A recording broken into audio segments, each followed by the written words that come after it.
and welcome to Computer Tech.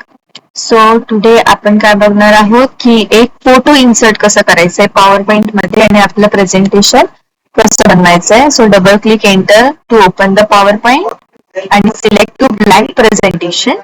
नाव मला काय करायचं आहे, या स्लाइड मध्ये एक फोटो ऍड करायचा आहे आणि बाजूला मला थोडंसं टेक्स्ट मला एडिट करायचं आहे. So right click on the slide and layout. इथे लेआउट ऑप्शन मध्ये आल्यानंतर आपल्याला दिसतंय वेगवेगळ्या लेआउटचं. तर मला एक पिक्चर आणि थोडंसं टेक्स्ट हवं आहे, म्हणून मी कंटेंट विथ कॅप्शन हे ऑप्शन मी सिलेक्ट करते आहे.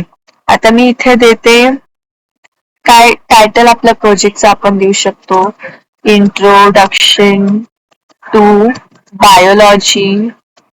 समजा मी असं दिलं आहे.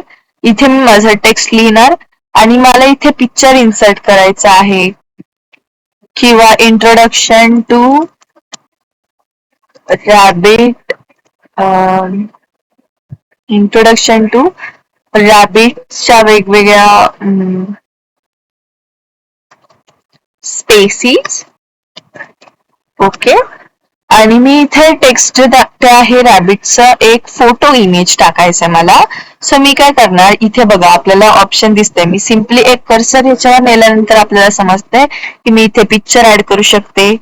Then second option insert a smart art graphic मी ऍड करू शकते, 3D मॉडेल, व्हिडिओ इन्सर्ट करू शकते, टेबल इन्सर्ट करू शकते, देन एक चार्ट सुद्धा मी इथे इन्सर्ट करू शकते.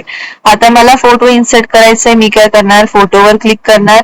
डिव्हाइस मध्ये असेल तर फ्रॉम डिव्हाइस, किंवा ऑनलाईन सर्च करायचं असेल तर सर्च ऑन वेब आपण करू शकतो, किंवा आपल्याला आयकॉन्स लावायचे असतील आपण आयकॉन्स लावू शकतो.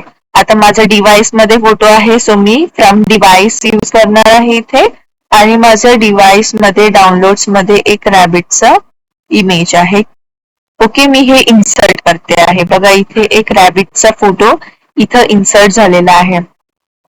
आता मी हे रन करते. बघा रन करायला इथे स्टार्ट फ्रॉम बिगनिंग आणि माझं हे रन झालं आहे. नंतर मी इथे ESC एक आपल्या तुमच्या कीबोर्डवरती ESC म्हणून एक बटन असेल, सिम्पली क्लिक ऑन दॅट. तुम्ही एक बॅक टू पेज तुमच्या याल. See you on next video. Like, share and subscribe.